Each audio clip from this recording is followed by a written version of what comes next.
Manual del conductor teórico original. Transporte Municipalidad de General Pueyrredón. Capítulo 15. Anexo 1. Conducción de motos. En la actualidad, el número de motovehículos incorporados al complejo de sistema de tránsito diario se ha visto incrementado notoriamente, por lo que es necesario tomar la real importancia de la conducción en moto, tanto para quienes van a conducir un vehículo de esta clase como para los demás usuarios que hacen a la circulación. La exposición del conductor de una moto, la falta de elementos de seguridad, si los comparamos con los de un automóvil, hacen que quien conduzca un motovehículo extreme los cuidados al salir a la vía pública. No obstante, conducir una moto no es una tarea imposible. Sin embargo, hay que tener en cuenta aspectos que hacen a la seguridad del conductor, el acompañante y el entorno. Como motociclista, debemos procurar ser vistos en todo momento por los demás usuarios de la vía, evitando ubicarnos en los puntos ciegos de otros vehículos.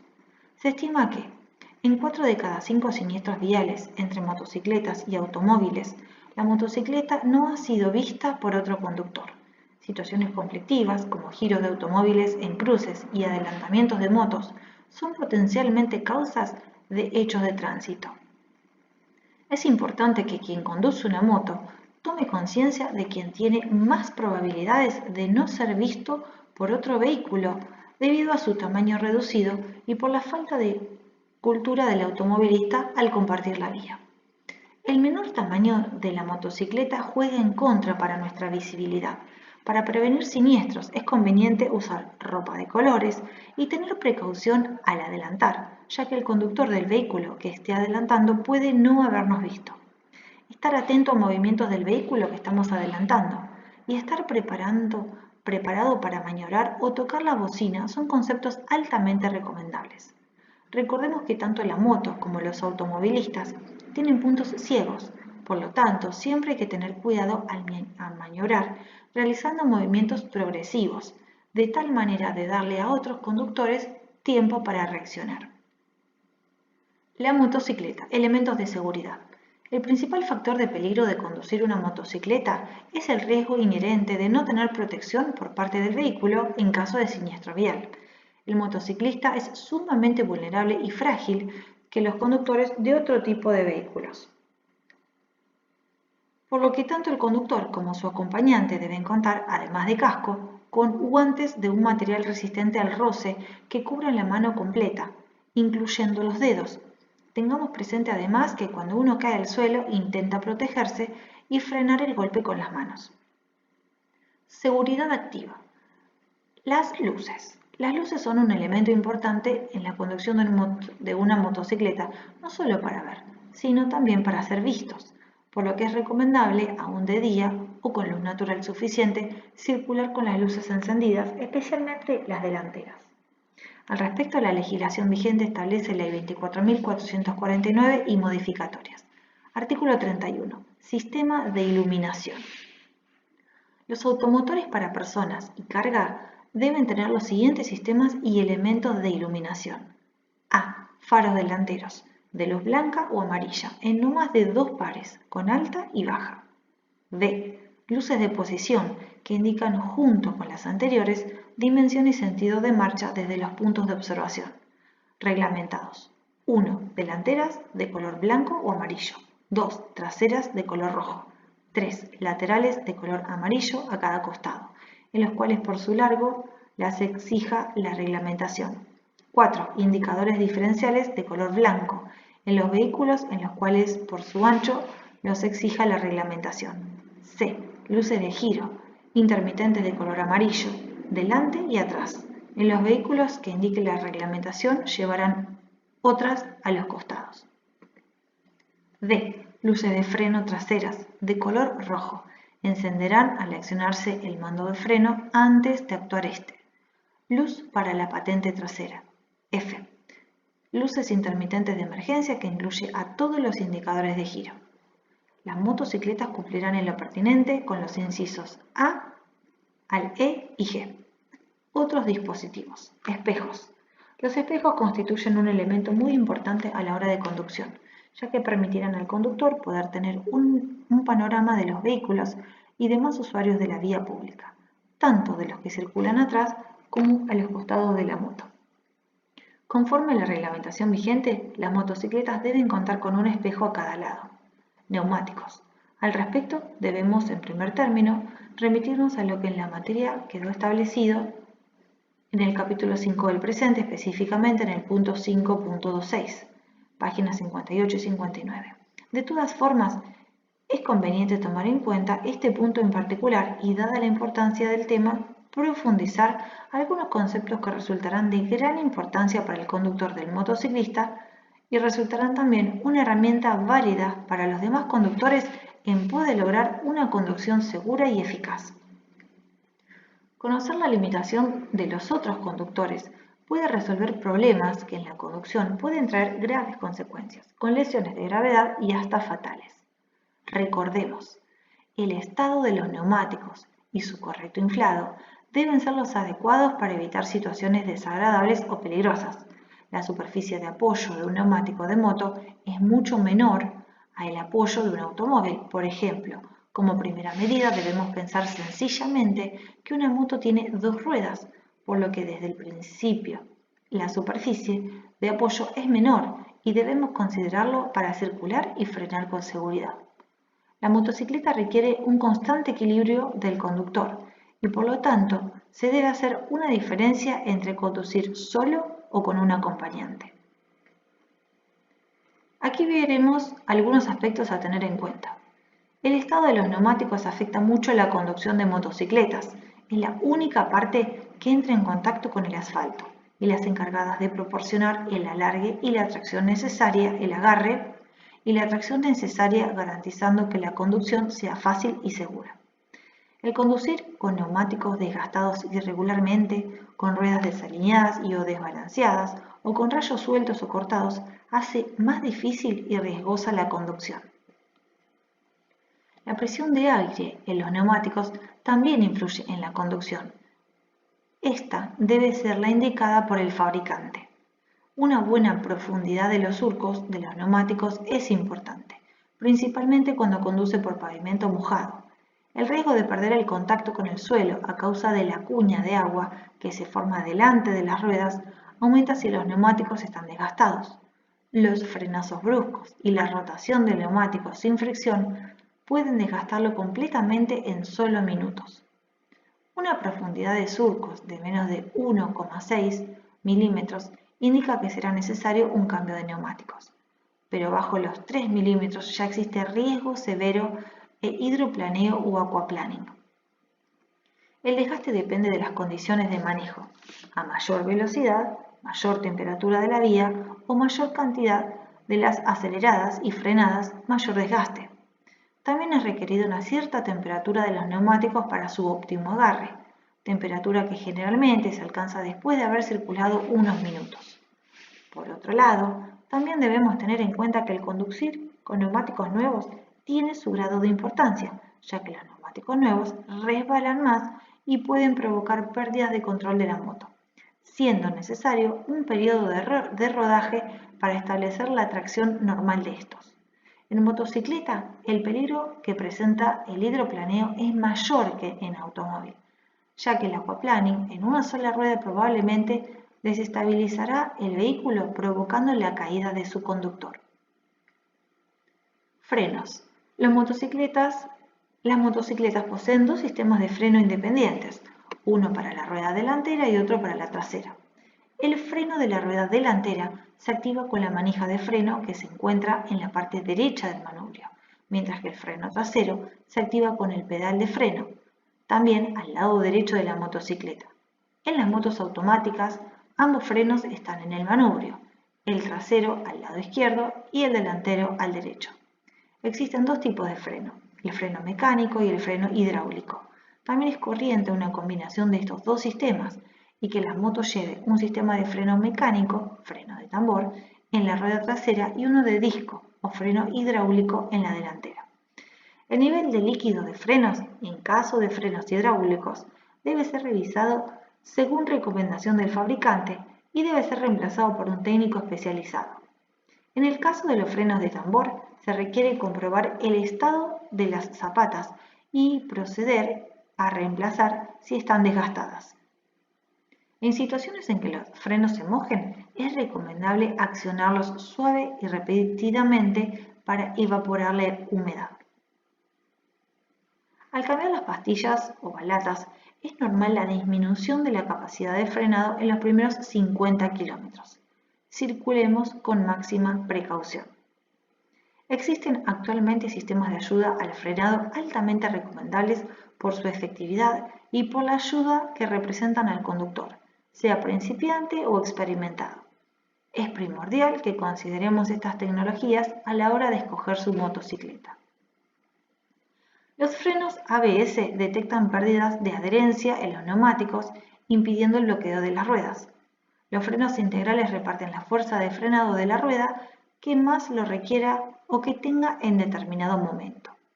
Durante la conducción de una motocicleta se debe tener especial cuidado en aspectos que, durante la conducción de un automóvil, no son tenidas en cuenta. La postura es muy importante. Una posición correcta de manejo tiene gran influencia para el buen desempeño de marcha. Los brazos deben estar levemente flexionados y los codos hacia adentro para tener una respuesta adecuada ante acciones de alta exigencia. Las piernas deben estar en la posición que describe la figura de la página siguiente. Las plantas de los pies deben estar apoyadas de forma tal que el pedalín esté casi a la mitad. Se recomienda no sentarse con los brazos demasiado estirados, porque pueden prolongarse los tiempos de reacción y en trayectos largos se tornarán rígidos los músculos, provocando dolores posteriores y cansancio inmediato. Por otro lado, sentarse demasiado cerca del tanque de combustible puede provocar movimientos acotados. La posición sobre la motocicleta debe ser lo más natural posible, sin forzar una postura determinada. Si usted va a comprar una motocicleta, es importante que se sienta en ella. Es la única forma de estar seguro que sus pies lleguen al piso, permitiéndole así un manejo correcto y seguro del vehículo. Conducción en curvas. Al trazar una curva en una esquina, se debe reducir la velocidad antes que incrementarla, porque hay muchas variables que intervienen y pueden interrumpir el tránsito. La principal es el peatón, ya que el mismo goza de prioridad. Además, al llegar a una encrucijada o cruce de caminos, el que dobla o gira pierde la prioridad de paso. Es importante mencionar que girar en una esquina rotonda a baja velocidad garantiza pleno control en ciudades con un tránsito complejo. La velocidad en una curva juega a favor de reforzar la fuerza centrífuga y es muy cerrada la maniobra o curva. Se aconseja hacerlo girando la moto, es decir, ladeándola y conservando el cuerpo erguido. Además, se recomienda evitar el adelantamiento en curvas por lo recién mencionado y porque la reglamentación lo resalta como prohibición. En una curva, si debemos frenar intempestivamente, es aconsejable que nunca lo realicemos doblando. Es conveniente primero enderezar la moto, luego frenar, porque la rueda delantera es la protagonista y si ésta se bloquea en la inclinación de la curva, es probable que se ocasione un derrape en muchos casos y dependiendo de la velocidad puede transformarse en un siniestro de consecuencias para la salud del conductor o su acompañante. Un vehículo que se aproxima a una curva tiende a continuar su desplazamiento en línea recta. La magnitud de la fuerza centrífuga o fuerza lateral que en una curva tiende a sacarlo de la ruta depende directamente de la velocidad y de lo cerrada que sea la curva. Un buen consejo es que reduzcamos la velocidad antes de la curva y que contrarrestemos la fuerza centrífuga adoptando una posición inclinada. Para frenar el manejo de una motocicleta en una curva es esencial mirar el punto de fuga de ella. El punto de fuga da información de la forma de la curva, de lo cerrada que pueda ser y de la velocidad apropiada con la que hay que entrar en ella. Una vez dentro y efectuado el giro, la mirada del punto de fuga sigue proporcionando información al conductor que, cuanto a la velocidad con que circula por ella y al trazado que está describiendo. Siempre podría ocurrir que la curva se cierre más de lo previsto a su inicio. En lo posible se debe hacer todo el frenado antes de llegar a la curva y no mientras la recorremos, después del punto de inicio. Si es necesario frenar mientras vamos en la curva, debemos hacerlo lo más suave posible, con el freno delantero en gran medida y usar el trasero solo para corregir la trayectoria en casos de emergencia. Cerrar más la curva. Si al virar la rueda trasera resbala, giremos cuidadosamente en el sentido de la patinada. Debemos mantener siempre el trazado dentro de la traza que le corresponde. Es por eso que se hace necesario llegar a la curva a una velocidad reducida. Un exceso de velocidad puede producir tomar la curva muy abierta, cambiarse de traza y chocar contra otro vehículo o contra barreras de contención. Detención y frenada. En el momento de frenar, el peso recae sobre la rueda delantera, haciendo que el freno delantero se torne el principal responsable para la detención del vehículo. Es importante que usemos los frenos simultáneamente y progresivamente, evitando el bloqueo de las ruedas y procurando mantener una trayectoria lo más recta posible. De todas formas, y dependiendo de la situación, debemos estar preparados para poder frenar con contundencia y efectividad de frenada al mismo tiempo. El freno principal en la moto es el freno delantero, que es el que realmente detiene la moto. El trasero se usa como un complemento y como ayuda para estabilizar la moto.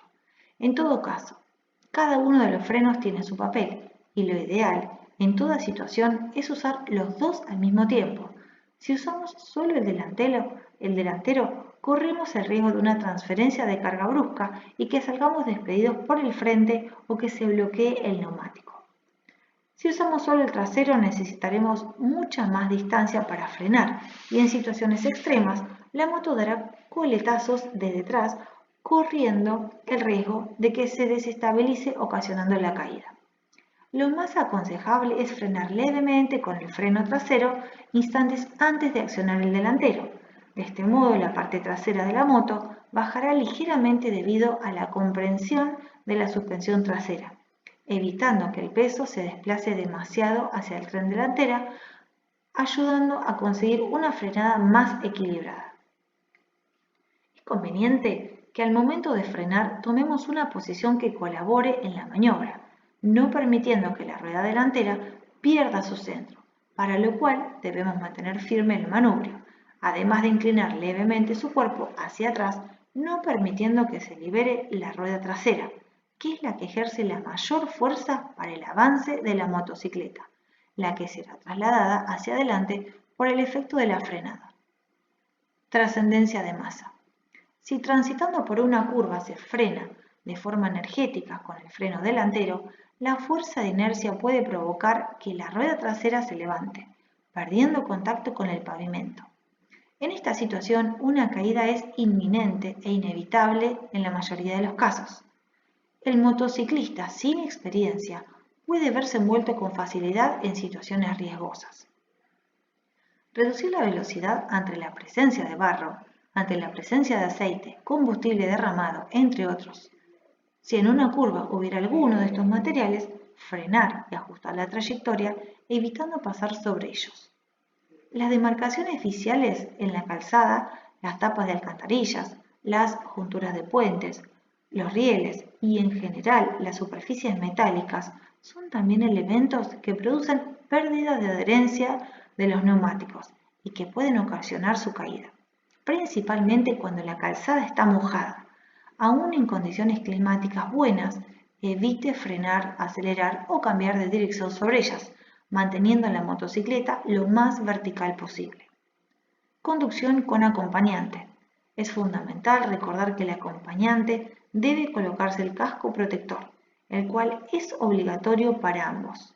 Al conducir de noche se recomienda tener colocado un elemento reflectivo para ser más fácilmente percibido, más aún si se conduce en una ruta o autopista. Ir correctamente sentado, el acompañante debe mantener los pies en los pedalines y acompañar el desplazamiento del vehículo. No se debe llevar más de un pasajero, tampoco se debe cargar la moto más que lo especificado por el fabricante. Casco de seguridad. Características principales. Material exterior. Cáscara de policarbonato, que no sufra deterioro o envejecimiento sensible por su uso diario dentro de los tiempos anteriores al vencimiento. visor de no menos de 0,8 milímetros de espesor y debe ser construido con materiales de buena transparencia. Burletes correctamente adheridos a los bordes del visor y de la base del casco. Cinta de retención para la barbilla. No deben poder desmontarse voluntariamente y deben estar protegidos contra la abrasión. Además, debe tener una cinta, correa yugular, con un ancho mínimo de 20 milímetros y debe soportar una carga mínima de 15 kilos.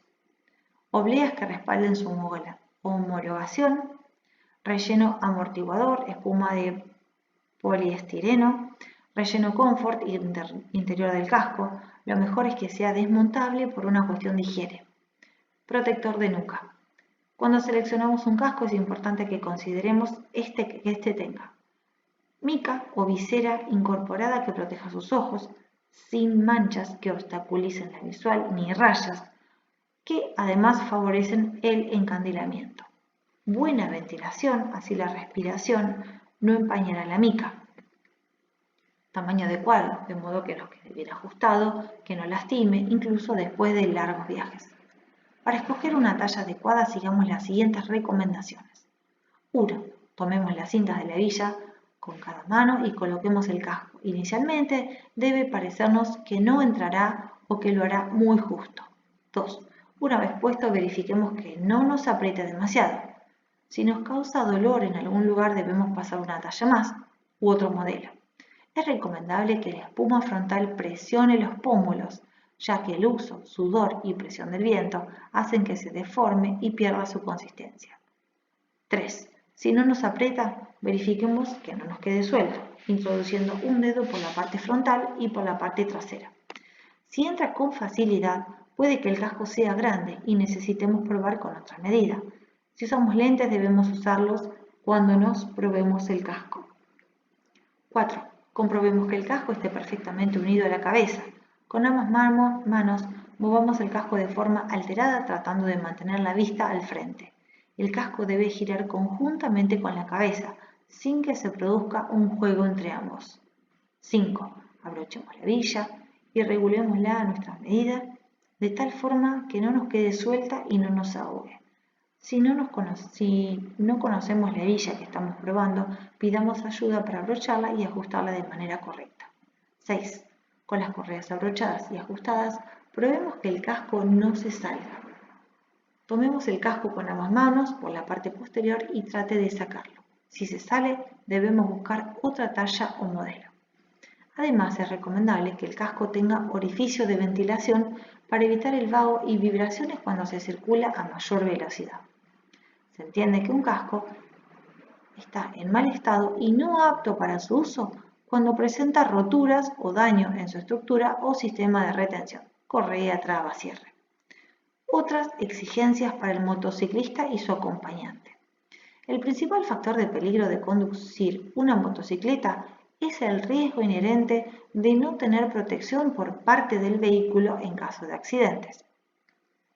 Un conductor seguro, además de las recomendaciones anteriores, deberá usar un calzado cerrado que cubra el tobillo, idealmente con planta antideslizante y ropa que cubra totalmente piernas y brazos, preferentemente de material resistente al roce.